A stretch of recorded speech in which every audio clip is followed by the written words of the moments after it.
जंगल में बहुत ज्यादा गर्मी थी। बारिश न होने की वजह से हर जगह सूखा पड़ा हुआ था। जंगल में रहने वाली पक्षियाँ धूप के कारण झुलस रही थी। वो अपना घोंसला छोड़कर कहीं जा नहीं पा रही थी। अगर किसी और जगह जाते भी तो वहाँ भी वही हाल था और कोई चारा नहीं होने की वजह से सारे पक्षियाँ उसी सूखे पेड़ पर रह रहे थे। और उसी वक्त टूनी के बच्चों ने कहा, माँ, हम ये गर्मी बर्दाश्त नहीं कर पा रहे माँ, बहुत गर्मी है माँ। टूनी चिड़िया को समझ नहीं आ रहा था कि अब वो क्या करे। अपने पंखों के आड़ में वो दोनों बच्चों को छांव दे रही थी। छांव होने तक वो ऐसे ही बैठी रही। शाम होने पर वो आहार और पानी की तलाश में निकल गई। कुछ दूर जाने पर टूनी चिड़िया ने कहीं पर थोड़ा सा पानी देखा। भले ही उस तालाब में पानी कम था, लेकिन जितना भी पानी था टूनी चिड़िया उसे देखकर बहुत खुश हुई। अरे वाह, इतनी तपती धूप में भी इतना पानी मिल जाए, ये बहुत ही अच्छी बात है। मैं यहाँ से कुछ ज्यादा पानी लेकर गई तो मुझे यहाँ बार बार आना नहीं पड़ेगा।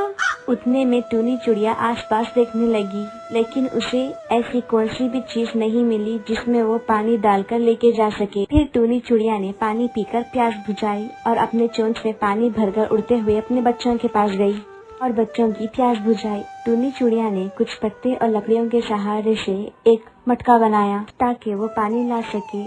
जो मेहनत करके टूनी चिड़िया ने एक पात्र बनाया। अगले दिन टूनी चिड़िया ने उस मटके को पानी भरने लेकर गई और उसने पानी भरकर अपने घोंसले में लेकर गई। और टूनी चिड़िया ने पेड़ के नीचे अपना एक गड्ढा बनाया जिसमें वो हर रोज पानी भरने लगी। माँ क्या कर रही है बच्चे देखने लगे। फिर टूनी चिड़िया ने बच्चों को नीचे बुलाया, बच्चों यहाँ आओ। फिर उसके दोनों बच्चे धीरे से पंख हिलाते हुए नीचे आए। फिर उसके दोनों बच्चों ने प्यास बुझाई। माँ, हम थोड़ी देर यही आराम कर लेते हैं माँ, गर्मी की वजह से हमारा बदन तप रहा है माँ। फिर माँ ने कहा, अच्छा ठीक है, तुम दोनों पानी में उतर जाओ। फिर वो दोनों पानी में उतर गए। अरे वाह माँ, कितना ठंडा लग रहा है, हमने कभी सोचा ही नहीं था कि हम ऐसा भी दिन देख पाएंगे। माँ, तुम बहुत अच्छी हो माँ, तुमने हमारे लिए इतनी मेहनत की और इतना सारा पानी भी भरा। टूनी के बच्चे बहुत खुश थे और ये सब लूसी कबूतर और कालू कौवे के बच्चे देख रहे थे। वो दोनों अपने बच्चों को लेकर वहाँ पर आए। कालू कौवे ने बोला, टूनी, हमारे बच्चे भी यहाँ पर उतरना चाहते हैं, क्या तुम उन्हें लोगी? और फिर टूनी चिड़िया ने कहा,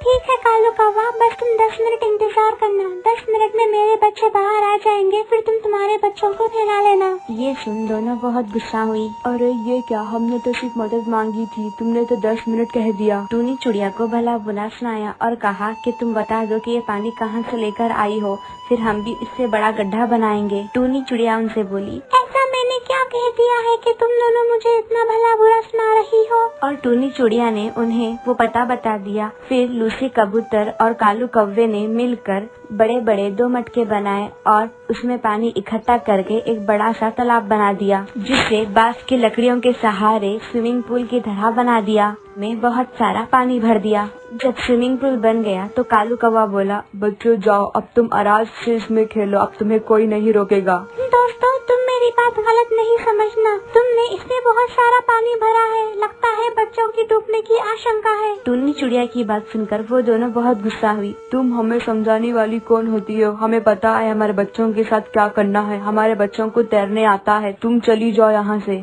ये सुनकर टूनी चिड़िया को बहुत गुस्सा आया और वो अपने दोनों बच्चों को लेकर वहाँ से चली गई। फिर लूसी और कालू कौवे ने अपने बच्चों को स्विमिंग पूल में छोड़कर चले गए और पानी लेने के लिए। उनके दोनों बच्चे पानी में खेल खेल कर बोर हो गए थे। अब वो वापस आना चाह रहे थे, लेकिन पानी की गहराई इतनी थी कि वापस आ नहीं पा रहे थे। फिर वो दोनों अपनी माँ को आवाज दे रहे थे, माँ हमें बाहर आ रहा है, माँ हमें बाहर आना है, तुम कहाँ चली गई माँ, तुम कहाँ चली गई? फिर बहुत देर होने पर भी उनकी माँ वापस नहीं आई। वो दोनों ऐसे ही पानी में डूबकर मर गई। वो दोनों बच्चों के शव पानी में तैर रहे थे। जब लूसी कबूतर और कालू कौवा आया तो वो ये देखकर बहुत हैरान हो गए और उन्हें बहुत रोना आया। हे भगवान, हमने ये क्या कर दिया? टूनी चिड़िया की बात हमने क्यों नहीं मानी? उसकी बराबरी करने चले थे और अपने बच्चों को ही खो दिया।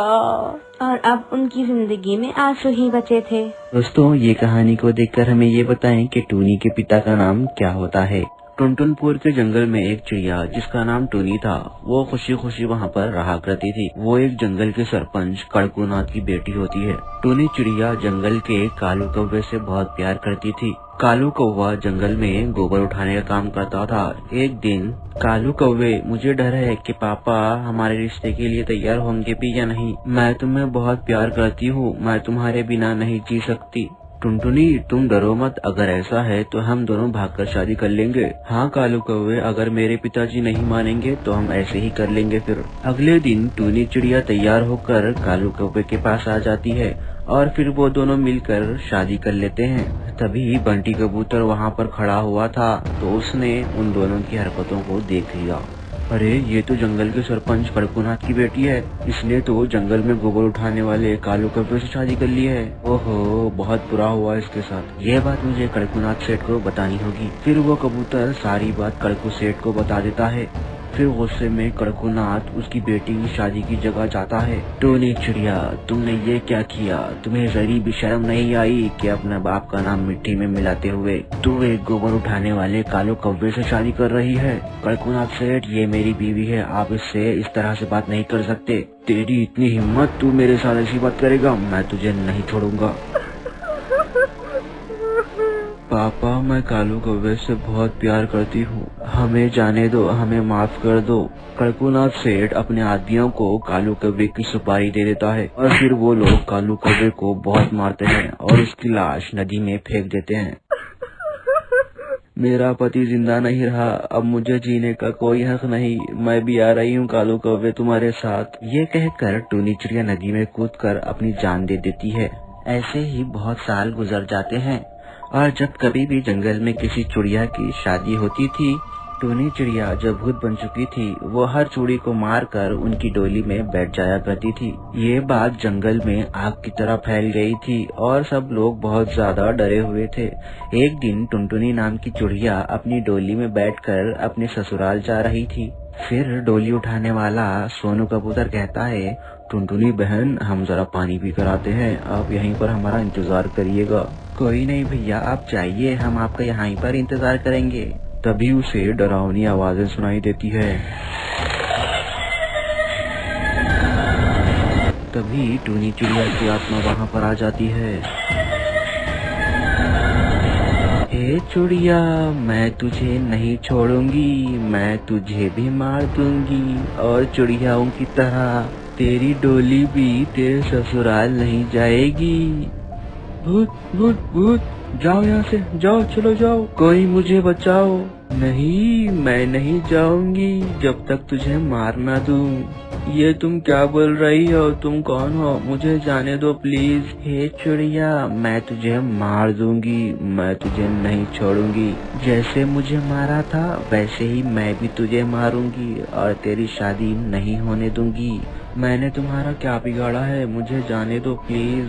नहीं, मैं तुझे नहीं छोड़ूंगी। मेरे पति को मार दिया, मुझे उसके साथ जीने नहीं दिया। मैं इस जंगल की किसी भी चिड़िया को शादी करने नहीं दूंगी।